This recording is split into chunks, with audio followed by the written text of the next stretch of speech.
और अगर बुलिश मारू वो जो है और हाई के ऊपर मार्केट खुल रहा है और as per hour rule price sustain होने लगा, बहुत ज्यादा गैप अप नहीं है, तो आप उसमें भी बाई कर सकते हैं। अभी इसका टारगेट का रूल क्या है, क्योंकि देखिए ये एक स्टैंडर्ड पैटर्न है और स्टैंडर्ड में क्या है, कोई भी जो टारगेट का यहाँ पे रूल नहीं है, कोई भी पैरामीटर नहीं है टारगेट को कैप्चर करने के लिए। तो हमारा जो इंट्राडे का जो टारगेट का रूल होगा ना, उसके अकॉर्डिंग बुक करेंगे। अब इंट्राडे का टारगेट क्या होगा, कैसे निकालेंगे, तो अभी आज मैं आप लोगों को दो चीजें एक नई बताऊंगा जो कि आउट ऑफ द सिलेबस है। ये कहीं भी आपका सिलेबस में इसका पीपीटी नहीं है, ये सिर्फ और सिर्फ मेमोरी बेस है और ये प्रैक्टिकल है। तो पहला है एक आपका कोर टारगेट या कॉमन टारगेट आप बोल सकते हैं, जो कि इंट्राडे के लिए होगा। और दूसरा है आपका इंट्राडे का टाइम फ्रेम, किस टाइम फ्रेम को यूज करना है। ठीक है, तो आइए हम लोग चलते हैं चार्ट पे और वहीं पे सारी चीजें जो है देखते हैं कि कौन सा जो है हमें टाइम फ्रेम फॉलो करना है, क्या क्या चीजें करनी है। तो अभी तक आप लोगों को मैंने वन डे पे जो रखा हुआ था। सबसे पहले हम लोग टाइम फ्रेम को डिस्कस करेंगे इंट्राडे के लिए। अभी तक हम लोगों ने वन डे का टाइम फ्रेम रखा हुआ था, अभी हम लोगों को जो टाइम फ्रेम फॉलो करना है इंट्राडे के लिए वो 1 आवर का करना है। 1 our is best time frame for intraday. ठीक है, बहुत ही बेहतरीन टाइम फ्रेम है इंट्राडे के लिए। रीजन क्या है, जितने भी आपके कैंडलस्टिक पैटर्न के रूल है परफेक्टली वर्क करते हैं, टारगेट अच्छे देके जाते हैं, स्टॉप लॉस छोटे देके जाते हैं। दो पैटर्न मैंने आपके सामने ही मार्क कर दिया है अभी जो आपने पढ़ा हुआ है, एक कैंडलस्टिक जो कि शूटिंग स्टार इन्वर्टेड हैमर के ऊपर सेल हुआ है और दूसरा इन्वर्टेड हैमर के ऊपर आपका बाई हो रहा है और अगले दिन गैप अप भी है। तो यहाँ से आपको चीजें ये याद रखनी है कि आप इंट्राडे में अगर ट्रेड करेंगे तो आप वन डे का भी फॉलो कर सकते हैं। 1 आवर का सबसे बेस्ट टाइम फ्रेम है, इसमें आपको ट्रेड ज्यादा मिलेंगे, स्टॉप लॉस छोटे होंगे। अभी जो आपका 100 पॉइंट का स्टॉप लॉस बन रहा था वो बन जाएगा सिर्फ 10 पॉइंट का, क्योंकि 1 आवर की जो है कैंडलस्टिक होगी। तो ये आपका जो एसएल होगा वो 10 पॉइंट का हो जाएगा। इसलिए हम क्या करेंगे, यहाँ पे इंट्राडे का जो टाइम फ्रेम फॉलो करेंगे वो 1 आवर का करेंगे। अभी देखिए कोई भी पैटर्न देखिए यहाँ पे जो आपको सामने दिखे जो कि कहीं डेवलप हुआ हो, जैसे ये डबल ट्रिपल बॉटम है, यहाँ से अगर आप बाई करते हैं इनकेस, सपोज कीजिए कि 33,400 का जो है ये लो है और आपने बाई किया है 33,600 के ऊपर। ठीक है, 600 नहीं है 550 ही है। 33,600 के ऊपर अगर आप बाई कर रहे हैं तो आपका मोटा मोटी सिर्फ और सिर्फ 200 पॉइंट का एसएल बन रहा है।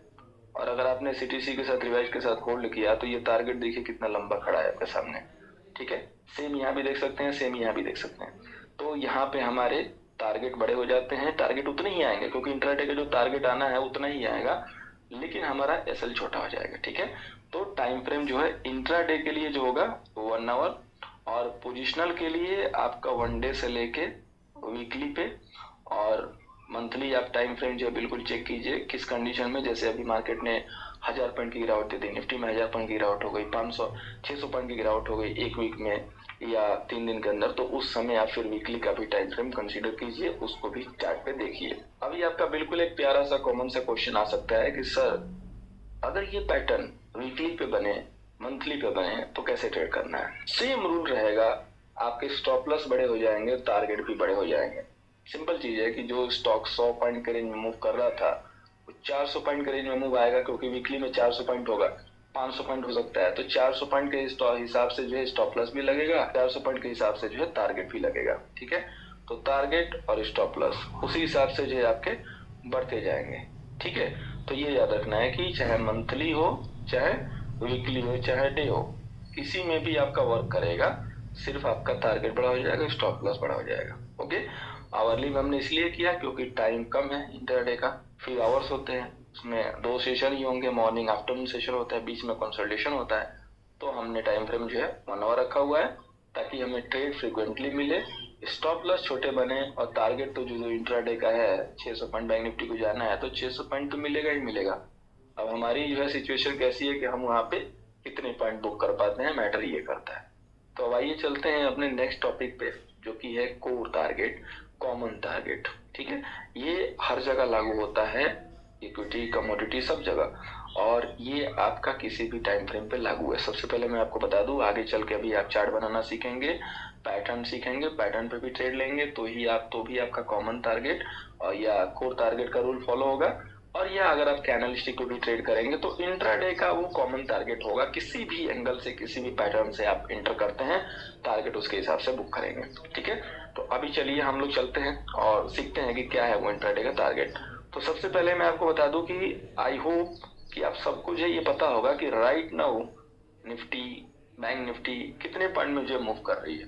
निफ्टी जो है कितने पॉइंट में मूव कर रही है, तो मोटा मोटी 200 पॉइंट। ठीक है, अभी अगर राइट नाउ देखा जाए तो मोटा मोटी 200 पॉइंट, या हो सकता है कि 150 पॉइंट में मूव कर रही हो। इसका मतलब क्या है, मतलब दिन भर में निफ्टी का जो गेन होता है या फॉल होता है वो कितना होता है, तो या तो 200 पॉइंट हो सकता है या तो 150 पॉइंट हो सकता है। और ये सिर्फ एक दिन पे नहीं, पिछले 10 दिन का मोमेंट देखेंगे। ये चार्ट मैंने बैंक निफ्टी का खोला हुआ है, सो डाउट मत कीजिएगा। पिछले 10 दिन का देखेंगे, अगर 10 दिन का एवरेज क्या होता है, जैसे अगर आप किसी दिन 4 किलोमीटर दौड़ते हैं, किसी दिन 6 किलोमीटर दौड़ते हैं, किसी दिन 5 दौड़ते हैं, किसी दिन 5 दौड़ते हैं, मतलब मैक्सिमम आप 5 दौड़ रहे हैं या 5.5 दौड़ रहे हैं, तो 10 दिन के बाद आपसे पूछा जाए कि आपका एवरेज रनिंग कितना है, कितना वर्कआउट कर रहे हैं, तो आप बोलेंगे कि तकरीबन 5 किलोमीटर। उसी तरीके से निफ्टी का है कि पिछले 10 दिनों में 200, 150, 100, 150, 120 ऐसे मूव की, तो हम एवरेज एक लेंगे कि 150 पॉइंट में निफ्टी चलती है। अब मैं सिर्फ और सिर्फ निफ्टी पे बता रहा हूँ, ध्यान से समझिएगा, ताकि किसी भी स्टॉक पे, किसी भी एसेट पे, किसी भी इक्विटी पे, किसी भी करेंसी पे सेम वे होगा टारगेट निकालने का, जो कि इंट्राडे का होगा। तो यहाँ पे क्या करना है कि 150 पॉइंट की जो मूवमेंट है हमारे दिमाग में हो गई, पता चल गई, तो अब हमें क्या करना है, देखना है कि हमारा बाई है कि सेल है। सपोज कीजिए कि हमारा निफ्टी में बाई आज जनरेट हुआ, ओके, हमें करना है बाई।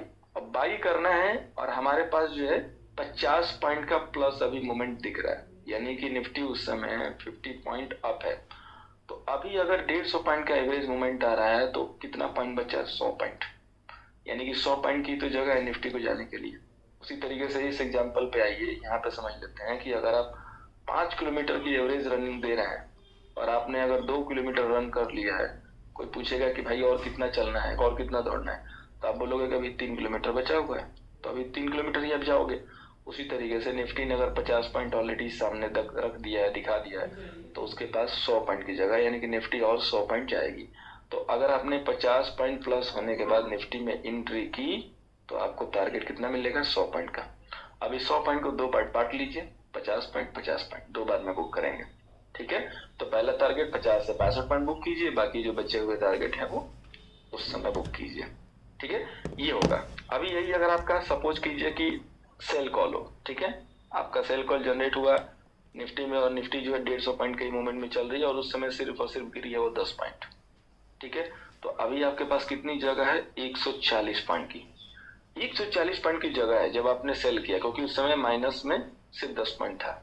तो अब जो निफ्टी में जो टारगेट बनेगा आपका टोटल 140 पॉइंट बनेगा, तो इसमें 70 और प्लस 70 करके बुक कीजिए, या इसको 75, 80 और रेस्ट बचे हुए नेक्स्ट टारगेट में बुक कीजिए।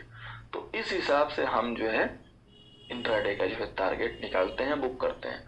अब चाहे स्टॉक हो चाहे कुछ भी हो, अभी सिंपल एक एग्जांपल के लिए हम स्टॉक ले लेते हैं। ठीक है, तो यहाँ पे जो है हमारे पास रिलायंस अवेलेबल है, काफी लोगों का जो है चहेता स्टॉक है। तो अभी रिलायंस की अगर देखेंगे, अभी इसमें देखेंगे तो ये काफी अच्छी सी सॉलिड से मूव भी दिखाई दे रही है। तो हम ऐसे मूव को नहीं कंसिडर करेंगे, हम रेगुलर जो हो रहा है उसको कंसिडर करेंगे, क्योंकि हमें एवरेज लेना है।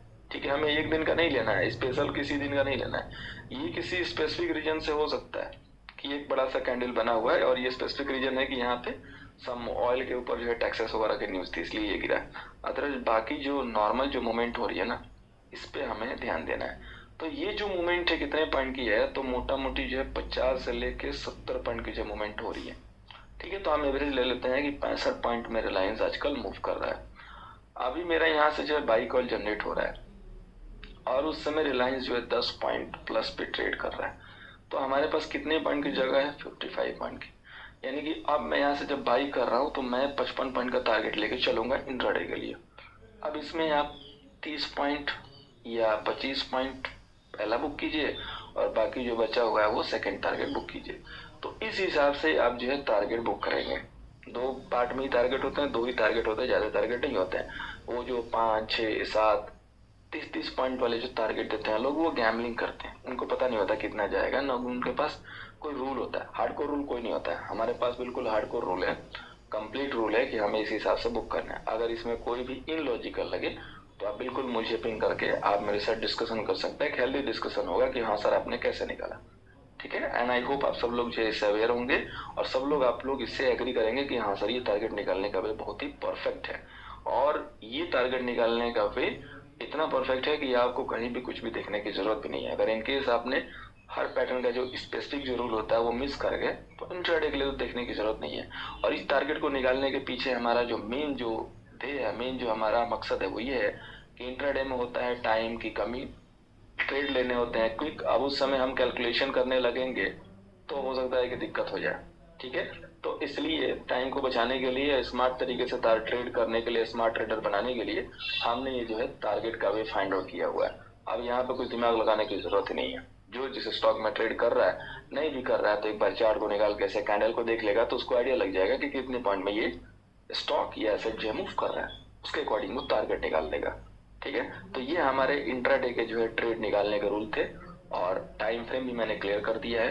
बाकी रेस्ट कोई भी क्वेश्चन होगा तो आप मुझे व्हाट्सएप पे जो है पिंग करके आराम से जो है पूछ सकते हैं और आप यहाँ से सीख सकते हैं। तो यहाँ से जो हमारा जो फर्स्ट पार्ट है, जो बिल्कुल ऐसे बिगिनर कह सकते हैं, बिगिनर की जो स्टडी थी वो भी एडवांस मल्टी कंफर्मेशन के साथ वो जो है यहाँ पे कंप्लीट हो गई। तो नेक्स्ट क्लास में हम लोग स्टार्ट करेंगे अपने सपोर्ट एंड रेजिस्टेंस क्लासेस और ट्रेंड लाइन एक क्लास में हम लोग कवर करेंगे और उसके आगे जो हमारे पैटर्न होंगे।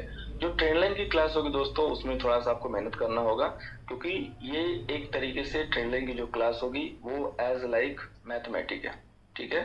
एज लाइक मैथमेटिक है, मतलब प्रैक्टिस प्रैक्टिस प्रैक्टिस। जितना आपके पास प्रैक्टिस होगा, ठीक है, जितना आपके पास प्रैक्टिस होगा उतना ही आप ग्रो करोगे। चार्ट कंप्लीट डिपेंड करता है प्रैक्टिस पे, तो प्रैक्टिस कीजिएगा।